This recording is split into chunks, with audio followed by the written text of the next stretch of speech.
orang-orang supporter semua yang mendukung dari hati. Terima kasih atas kehadiran kalian. Hati-hati di jalan dan selamat menikmati 3 poin. Itulah seruan Rizky Ridho usai membawa timnas Indonesia menuntaskan dendam kepada Bahrain.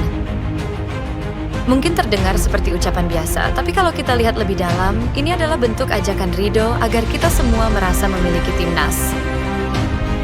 Supporter bukan hanya pengisi tribun, tapi bagian penting dari perjalanan Garuda. 1-0.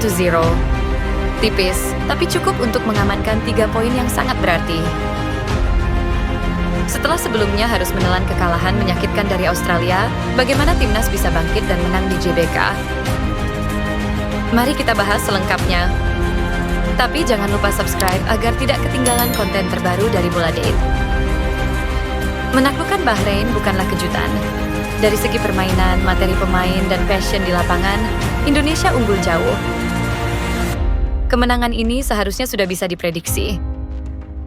Tapi ada satu hal yang membedakan laga ini dengan yang sebelumnya. Di laga sebelumnya, kita lihat sendiri betapa banyak drama guling-guling yang dilakukan pemain Bahrain. Tapi kali ini, nggak ada lagi trik licik.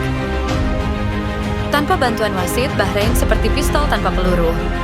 Bahkan sejak awal laga, timnas Indonesia sudah menunjukkan dominasi. Garuda tampil percaya diri dengan kombinasi umpan pendek dan serangan cepat. Terlihat jelas bahwa Patrick Kluivert sudah menyiapkan strategi yang jauh lebih matang. Coach Patrick Kluivert juga belajar dari kesalahan. Tanpa Mes Hilgers yang pulang ke Belanda, dia merombak lini pertahanan dengan memasang Rizky Ridho dan Justin Hubner di posisi inti. Trio pertahanan ini terbukti jadi benteng yang sulit ditembus. Di lini tengah, pemilihan Joy Pelupesi ketimbang Ivar Jenner terbukti jadi keputusan cerdas. Dia jadi pengatur ritme yang sempurna untuk menghalau serangan Bahrain dan menjaga keseimbangan tim. Bahkan, Joy mencatatkan 100% kemenangan duel, baik di udara maupun darat. Satu lagi perubahan besar dari Patrick Kluivert, dia nggak lagi terlalu ngotot dengan sepak bola menyerang total. Kali ini dia lebih pragmatis. Alih-alih mendominasi penguasaan bola, dia memilih strategi yang lebih efektif. Membiarkan Bahrain menguasai bola tapi tanpa celah untuk menyerang. Hasilnya, Bahrain cuma bisa muter-muter di tengah lapangan tanpa tahu harus ngapain.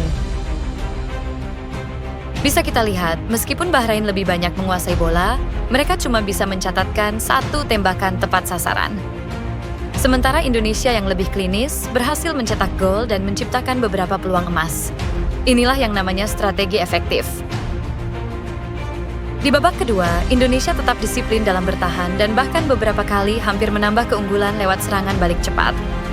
Timnas menunjukkan mentalitas yang jauh lebih matang dan siap bersaing di level lebih tinggi. Kemenangan ini juga nggak lepas dari kedalaman skuad yang solid. Ricky Kambuaya yang baru saja comeback langsung menunjukkan performa luar biasa. Meski cuma bermain 16 menit, dia memberikan dampak besar, bahkan hampir memberi assist lewat umpan Trivela yang ciamik. Sementara itu, Rizky Ridho yang sempat dicadangkan di laga melawan Australia kembali membuktikan kualitasnya. Statistiknya luar biasa. 100% kemenangan duel udara, 9 aksi bertahan, 2 intercept, dan beberapa sapuan krusial yang menyelamatkan gawang Indonesia. FIFA boleh saja memilih Ole Romani sebagai man of the match, tapi bagi fans, Ridho adalah pemain terbaik di pertandingan ini. Satu lagi pemain yang patut mendapat sorotan adalah Sandy Walsh. Masuk sebagai pemain pengganti, dia mampu mengatur tempo permainan dengan sangat baik. Hal ini menunjukkan bahwa kualitas pemain cadangan timnas Indonesia kini sudah semakin merata dan bisa diandalkan kapan saja. Kemenangan ini bukan hanya sekadar 3 poin. Ini adalah titik balik. Kini, Indonesia ada di peringkat keempat dengan 9 poin, hanya terpaut 3 poin dari Bahrain dan Cina yang ada di bawahnya. Artinya, peluang untuk lolos ke Piala Dunia 2026 masih sangat terbuka. Tapi, jangan cepat puas. Masih ada 2 laga penting yang harus dimenangkan. Konsistensi di lapangan dan dukungan dari kita semua sebagai supporter akan sangat menentukan masa depan sepak bola Indonesia.